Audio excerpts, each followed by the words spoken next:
2, 1. Hello, everybody. Welcome to a special breaking news edition of Wrestling with the Future. I'm Angelo DeCipio, joined by Dan the Man Sebastiano, the Happy Haberdasher. Daniel, how are you tonight? Busy. Unfortunately, this is one of those shows you don't want to do, but here we are.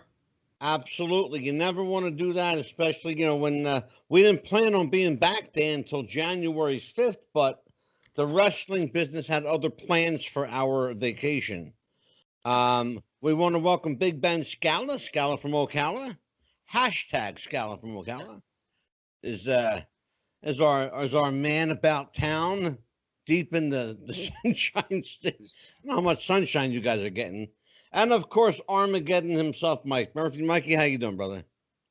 I'm hanging in there. It's been a rough week.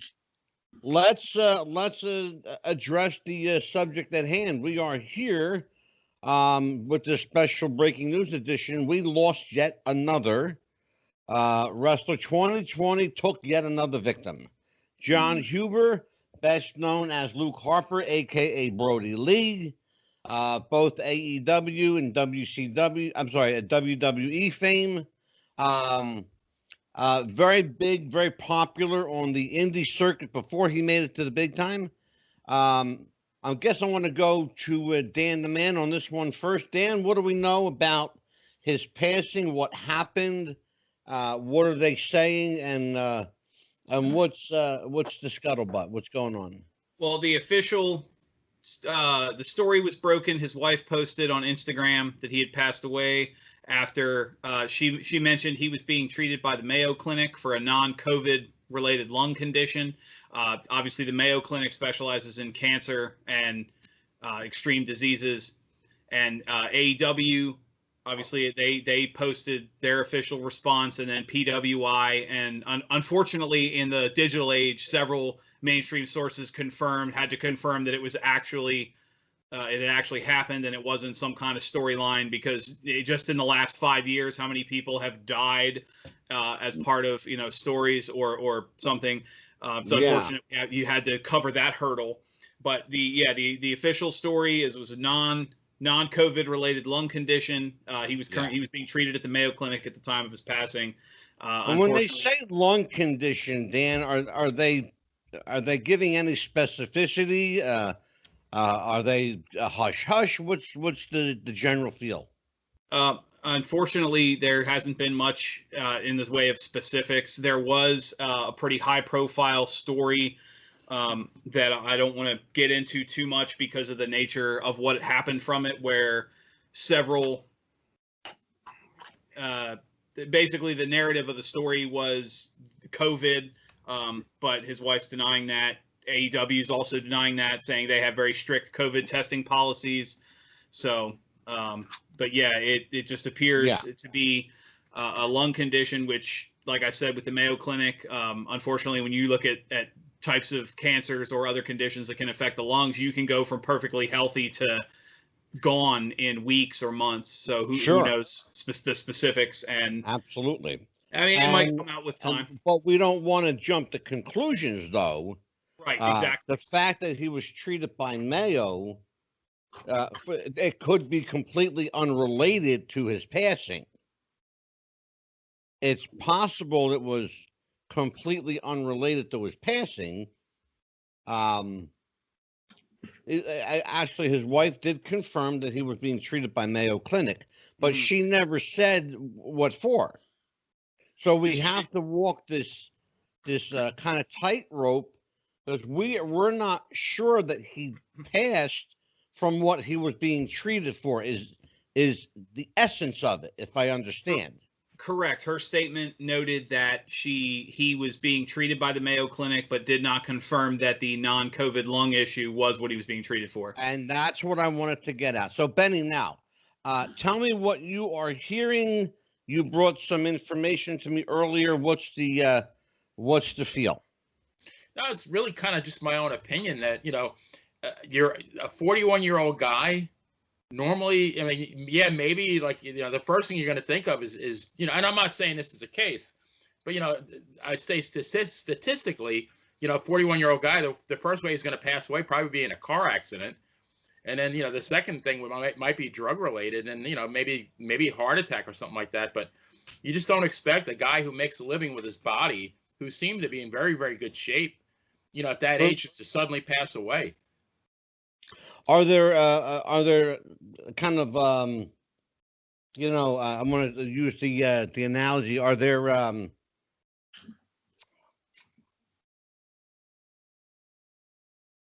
is there a needle in this haystack that you're pulling at? Because it seems like there's something sticking out there that you're reaching for. I'm just saying that I would not be surprised if a week, or 2 weeks from now, we hear a different story. That's all. Okay. Yeah, maybe we won't. But I'm just saying it wouldn't surprise me in the least. Well, and it's funny that you say that, because Mike Murphy, Armageddon, the guy who made his living with his body for a long time, had some real strong, visceral responses when the news of Jon Huber's passing hit the wires. Murph, why were you so viscerally affected? Mainly because I thought at first, well, here we go again. It's going to be another case of, well, he was doing this or he was doing that. Which, as we all know, to this point hasn't been proven. Nothing's really been pointed at that. And it also took me back to another wrestler that I had the privilege of working with, indie wrestler named Arkham, who was 25 years old, passed away in his sleep, left the wife and the child behind, had sleep apnea, didn't even know it. Just went to bed one night, went to sleep, never woke up.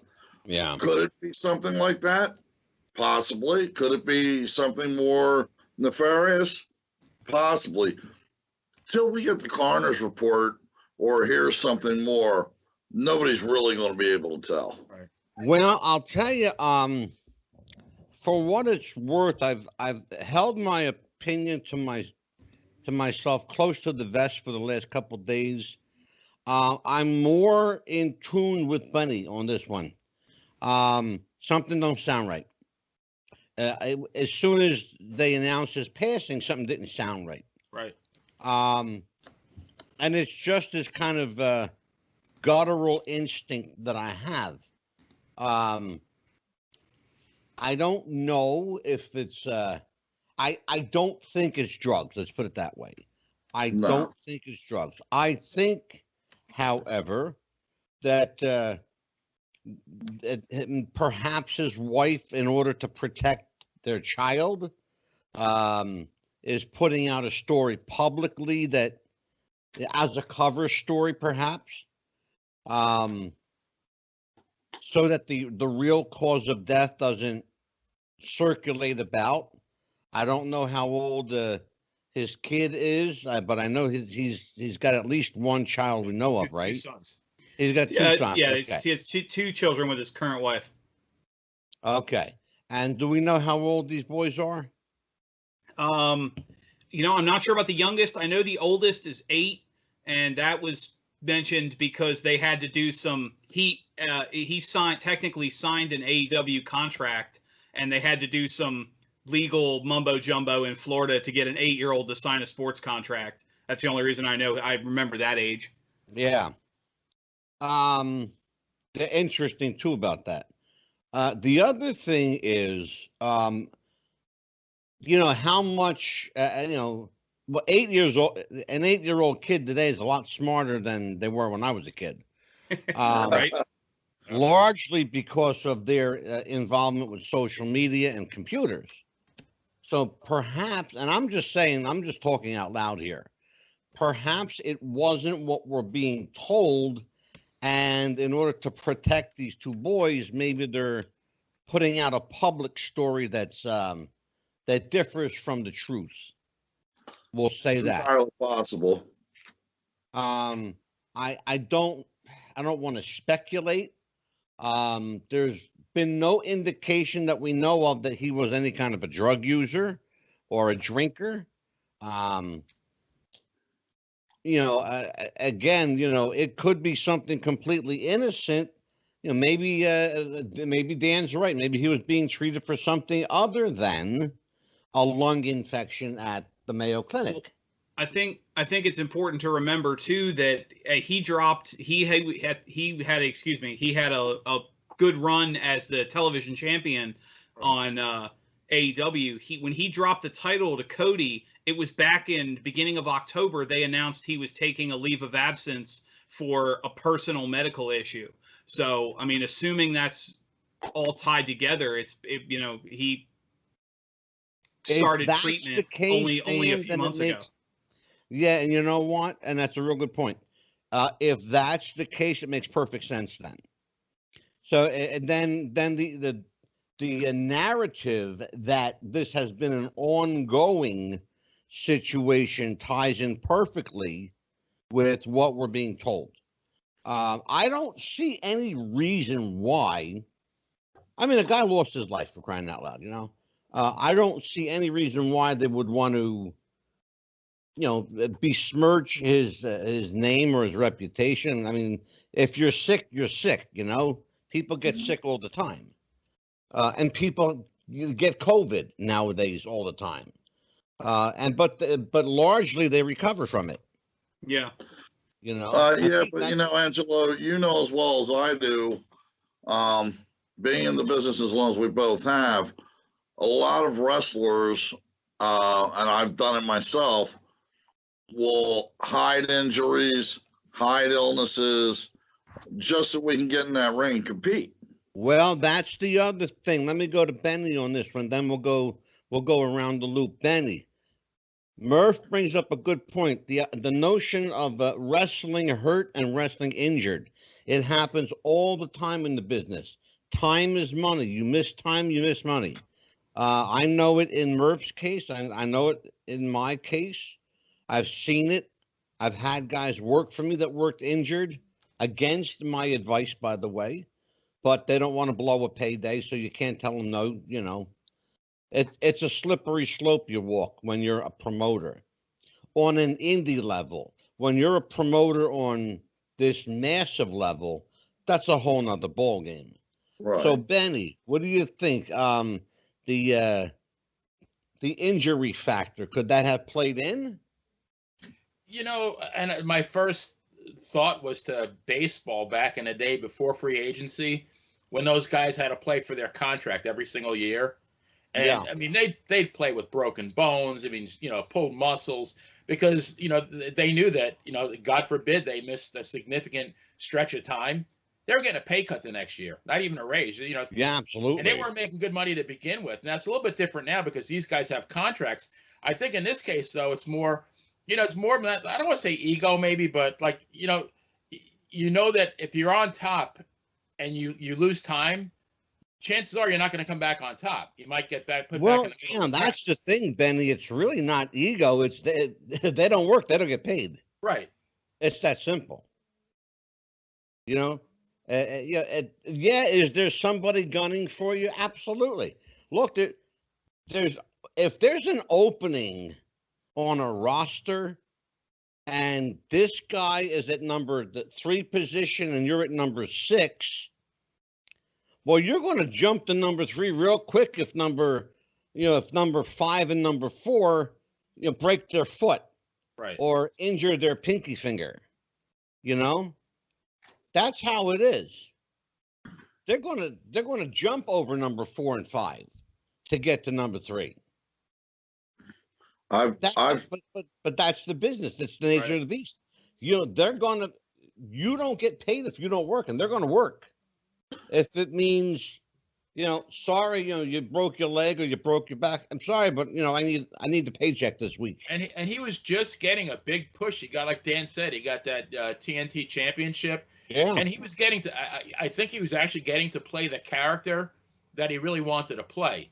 Yeah. Brodie Lee was who he wanted to play. He didn't want to be Luke Harper. He wanted to be Brodie Lee. Yeah, and you know what, Benny, that's really important. We need to point out, too, that Jon Huber created the character of Brodie Lee long before AEW and long before WWE. Oh, yeah. That was his name on the Indies for years. Going back to like 2004, I think. Yeah, he worked on the Indies a long Yeah, time with that name. It's something to think about too. Is that the appearance wise, maybe not complete character, but Luke Harper with the dirty wife beater and the jeans and the towel sticking out of the back, that looked a lot. That was the look that was lifted from Brody Lee. The Brody Lee character in AEW, this dark Mr. McMahon parody, which is exactly what it was. Yeah, sure. Was more of a character he wanted, but less of the character he started with. Luke Harper was more closer to the indie Brody Lee than the current Brody Lee was. Absolutely, sure. I'd like to Go ahead, I'd Murph. like to take a step back to the playing hurt, playing injured kind of thing. Angelo had mentioned that he had guys come to him that he knew they were injured, and they were like, no, I want to work. I was one of them. He knew that I was hurt, and I'm like, hey, I need the payday. And I've said this before in this business. I said it before. I'll say it again. For every match that I didn't do, there was 10 cutthroats out there willing to do it for free. Do it. And Well, that's it's where funny you say it's that, paid to Mike. play. And that's where Yeah. that business at. So what was he hurt? Did he have an underlying injury? Like I said, till we get a coroner's report or something, we're really not going to know. Well, it's funny you say that, Mike, because that the show that we did, I keep referring to it because it was our big show. The show that we did at the Sands Casino, Mhm. we had a guy on the card named Slayer that literally broke he dislocated his shoulder in a match. Rather than go with the ambulance to the hospital, which was 2 minutes up the street, this guy, and I'm not even shitting you, this guy went backstage up against a brick wall and popped his shoulder back in. Yep, I remember And that. remember Slayer, George. Yeah. He popped his shoulder back in, just so he wouldn't have to go to the hospital, so he wouldn't miss the match. And then Mhm. he continued the match. Yeah. The mindset of an injured wrestler, you'll never understand it unless you've been there. So Dan, Yes, sir. what is AEW saying now? Are they giving daily updates? Are they vocal on this? Their stance hasn't changed from the beginning. Basically, what his family announced is what is the story that they have. Other than that, they're kind of doing Mike Murphy's idea of let the cards fall. They did announce the upcoming, I believe tomorrow, the upcoming AEW broadcast has been changed. It will be a Brody Lee tribute show. And then they did, the only statement I think that's important to note is, and not to call out competition, but PW Torch, one of the biggest dirt sheet sites, they just fired their senior editor of something like 30 years because he wrote an article basically accusing AEW of covering up that it was COVID, and AEW issued a full denial up and down the board, which is really the only direct statement they've made to some of what the news that's out there. But yeah, their official stance is still what his family said stays, and let them have their peace and privacy. And they did announce, obviously, they signed Brody Lee's son, and that if AEW's still around when he's old enough, they guarantee him a contract. So, and I want to talk about that in a little bit too. But you mentioned something, I want to go there, and it was inevitable in the wrestling business. It's inevitable. You got to deal with the dirt sheets. Yep. Because they're just there. Any word from Meltzer? Yes, I've noticed that Dave Meltzer's been ominously quiet the last few days. The only information I've seen Dave Meltzer report was a confirmation on AEW's story that they do test for COVID, and at no point during any of the tests Brody Lee took was he positive. So Meltzer is backing the narrative that it's not COVID. That's the only. And then obviously the news of the passing itself, but that's the only outside the norm reporting I've seen is Meltzer went out of his way to. It seems like it, Dan, that when the dust settles, it's all going to be much ado about nothing. Pretty much, yeah. This is, I mean, unfortunately, you guys know, in the social media age, especially the social media dirt sheet age, the second this happens, there's a dozen conspiracies, and unfortunately, some of them probably, you know, a little more hurtful for the family than normal. But yeah, at the end of the day, some of them actually are true. You know. Exactly. I think really at the end of the day, it'll, like Mike said, it might, you wait for the official report. It'll be something related, some kind of a lung cancer or something that. Yeah. Well, it's funny because my wife mentioned that earlier. Talking about the Mayo Clinic, it's true. They generally don't treat, lung infections, especially, the term infection. Right. You go to a doctor for an infection. You don't go to the Mayo Clinic for an infection. Unless there's something deeper underlying that they need to, that you need that kind of expertise for. Because that's a highly specialized clinic. Trust me when I tell you, I know a lot about the Mayo. You're not going there for a head cold. Yeah, you don't go there for a head cold, Benny. Right, exactly. Benny, you mentioned compiling a small list of 22 so far. God help us. Let's hope it's just 22. But who did we lose this year? This is we're going to make this kind of a BRODIE Lee, Jon Huber tribute, breaking news catch up, / end of year salute to the fallen. And this is just the names that I recognize. I bet, if Mike had looked at that list, he probably would have recognized maybe 10 more. But I got 23 on here. So I got Bullet Bob Armstrong, BRODIE Lee, Jon Huber, Danny Hodge, Dick Steinborn, Howard Finkel, Johnny Walker, a.k.a. Mr. Wrestling 2, Kamala, Kat LaRue, which I think she wrestled in WCW back in the 90s. Yes. You got Kevin Green, who is more known for being a football player than a wrestler, but Mark Rocco, Pampero Firpo, Pat Patterson, Rip Oliver, Road Warrior Animal, Joe Laurinaitis, Rocky Johnson, Chad Gaspard, which was a tragic death, Silvano Souza, Killer Tim Brooks, Tony Russo, Tracy Smothers, Winona Littleheart, and then Tiny Lister, a.k.a. Zeus, and then La Parca 2 were the names that I had. That's enough. Trust me. That's it. That's enough. And there were more. There were many more on the indie level, far too many on the indie level, quite frankly. Mm-hmm. It's hard to feel sorry for guys dying, though, when they're doing it to themselves on the indie level. And that's largely what's happening. These guys are killing themselves for $20. And in some cases, they're killing themselves for nothing. In some cases, they're paying the promoter. Heaven help us. But the day you have to pay a promoter, and I'll talk to the boys here. The day you have to pay a promoter, get out of the business. Oh, get out of the business. I'm serious. Definitely. Yeah. When you have to pay a promoter to work, then you don't need to wrestle, and you don't deserve to wrestle. Get out of the business. Yeah, look for another job. I've seen some guys get hurt, not just because of what they want to do. And Angelo, you and I have talked about this. One in particular story I'm going to bring up. But the promoter, some promoters out there are so shifty, they'll let the wrestler do a gig, knowing that it's dangerous, knowing he's going to get hurt. For example, Angelo and I were talking about this. I forget where it was, but it was at a shopping mall. An indie circuit company was doing a show.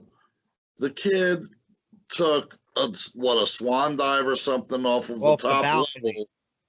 Yeah, my guys are very familiar with that. Yep. Dan and Benny know. He jumped from the second level. Yeah. Yeah. That promoter should have had his license his father pulled. Was the promoter. He should have had his license pulled that day. Yeah. Well, did you hear what I said? The kid's father was the promoter. Right. Yeah. Okay? You're going to tell your kid that it's okay to do that. Yeah. First of all, Yeah, you should be bitch slapped as a promoter, and you should have your right to parent revoked permanently. And see, that's the one thing about Angelo that I can say honestly. If I wanted to do something, or a wrestler went to him and wanted to do something, if Angelo thought that it was too dangerous or somebody could get hurt, especially with something that we hadn't done before, no. Bottom line, and that was it. The answer was no. There was no getting around it. You didn't do it. Not when I'm the one paying the liability insurance. Exactly. I mean, a $10 million bond. Okay. Mm-hmm. Not cheap. Yep. So Dan, we got a list of 22 guys that left us this year. Yes, sir. If I may, since I didn't hear him, if I did, I apologize, Benny, because I only bring him up because his name's come up on the show many times. Back in October, Tracy Smothers also passed away. No, I did say Tracy. Yeah, you did. Tracy. Okay, I must have missed it because I know his name's come up on the show a And lot. he was what? I think in his late 50s. Oh yeah. Yeah. He wasn't that old. Yeah, Tracy for sure. Absolutely.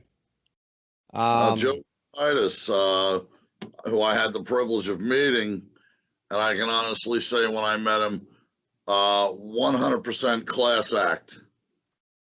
He was a class act. Yeah. Never said no to a fan who wanted an autograph. Would come down to us. I met him when I did security for a horror con. We had wrestlers show up. He was one of the first ones at his table, one of the last ones to leave, and he wouldn't let a fan who wanted his autograph leave there without it. Absolutely. Good. He's one of the good guys. So, gentlemen, the year-end show, not that we planned it as a year-end show, but that's what we're going to have to accept it as for now. We extend our condolences to the family of Jon Huber, a.k.a. Brody Lee, a.k.a. Luke Harper. Wishing Godspeed to him. Make God smile, John. You done good here. And whatever reward you get, you earned and deserve. And so now onward and upward for Wrestling with the Future. I should tell people that we, Dan and I and Benny, got a little bit of a Christmas gift this year. We broke the top 100 wrestling podcasts in America, coming in at number 99. We are now at number 96. We moved up 3 points. Chugging along. We're like in the Billboard charts where you have that bullet next to our name, right? We're moving up. Yeah, moving up the charts, right? When you now is Casey Kasem. Yeah, exactly. So we are we're being looked at. I will tell you that we're being looked at by a company called Backtracks and a company called podstatus.com. They are two of the podcast ranking companies. That was actually podstatus.com that ranked us at number 99. And we are number 102 in Australia. And I had to tell Barbara Goodish that. In fact, I made a point to tell her by private message, and she was thrilled that we're doing so well in her home country. So we go onward and upward, and now Wrestling with the Future has a different look, maybe a different feel with Dan the Man and Big Ben. So Dan, what is your plan for taking over the hosting duties of Wrestling with the Future? Well, like I said, our first show is going to be kind of a year because by the January 7th, we'll have hope all of that crap hole that was 2020 in the rearview mirror be kind of a year in review discussion. And then we've got the big announcements coming up at the beginning of January. So the following show will probably be a year of what's coming up discussion of what to expect in 2021. And then we'll go on with the best stories and guests and continue from there. Who you got in mind for guests? Who's coming up? Well, we have. I mean, obviously, your plethora of previous contacts. You mean we've my also, Rolodex? Yeah, and Benny. We've also got a couple of old friends that have reached out to us, and so we'll keep going from there. Good. As long as the old friends are cool with the old man, we're good to go. Good stuff. All right. Well, I'll tell you what, I'm looking forward to the new look. I encourage you to, to change things to suit you. As long as you keep the format what it is, you're only taking over, not going anywhere. I'm taking on some other shows. We got, tell everybody we got Conspiracy Corner. We've got, I want to like that one a lot. We're going to talk about conspiracy a lot. I have one of my first guests, in fact, is a woman. It's interesting book. She wrote a book called The Man in the Shadow. I think it's, hold on, let me get it right. The Man in the Shadow. It's a book about Paul McCartney. Imagine that. And the replacement of Dan, why are you laughing at me? How many times are you going to cover the fake Paul? That show you did with the Vince Russo and the Sage of Way. I didn't think there was anything left to say. Benny, where you going? You leaving me? What do you know? I'm right here. Okay. Guys, not to interrupt, but speaking of going, I have to get up at 1 a.m. for work. Murph, I want to say, I wish you all a happy new year and a safe new year. God bless. And I hope you all had a very enjoyable Christmas. Thank you. Thank Mike. Same to you. Take care, brother. Drive safe. You got it. Take care. He's a truck driver, long haul truck driver. Old Murph is at 1 a.m. comes quick. At 7:30, 8 o'clock. So, gentlemen, yeah, I'm going to be doing some interesting stuff. Mob Talk is getting a lot of play. We're going to be doing a lot more episodes of Mob Talk. I just spoke to Nick Christopher. He's interested in doing more episodes with us. George Anastasia, of course, is going to be doing a lot more episodes with us. George is coming on, I believe, the 26th. I think the 26th. I'll tell you here in just a second. I have my calendar here. I believe I have it right here. George Anastasia and John Alite. That's going to be interesting. Yeah, we got George the 26th and John Alite on the 28th. Stephen Bonner's coming back. Billy Stallings, interesting guy. He's a really interesting guy. They call him the spa guy. He is YouTube's spa guy. He is also one of the craziest, most diehard Elvis fans you'll ever find in your life. This guy will literally spend thousands of dollars to travel anywhere just to find a story or artifact that Elvis was involved in. He's just a super fan, crazy super fan. And he's also a Christian musician, by the way. I should point out that. Wasn't Elvis a big wrestling fan? I thought if he is, I don't know. I'll find out. Elvis was a very big wrestling fan. Well, Elvis used to go to the Mid-South Coliseum, right. And people didn't know it. They didn't know it because he would get there before the crowd came in. Well, he lived in Memphis. He probably had keys to the building. You know? Right. You know, who in Memphis is going to turn Elvis away? Right. Plus, it was that was his home building. Could have had a feud with Jerry Lawler, who was the real king. That would have drew megabucks. Don't laugh. It actually was in the works, and Jim Cornette told the story on his podcast. Can't make it up. Can't make it up. That probably would have been one of the biggest things that ever happened in wrestling. The battle for the King of Memphis. There you go. So they had to settle for Bill Dundee instead. God bless, and I love Bill. Anyway, so you know what? We're gonna make this a short night. I want to get you guys back to where you back with your family and everything. This is not where we want it to be. So in closing, we're gonna wish everybody a happy New Year, and we hope you all had a great Christmas. Big Ben Scala, stay out of trouble, kid. Will do. All right, if you can. Dan the Man, be on the lookout for another hat. By the way, I like that hat. That's a nice like hat. it. Yeah. Is that a new one? I think I've worn this one before. It might have been once before because it looks relatively new. I like that. Maybe.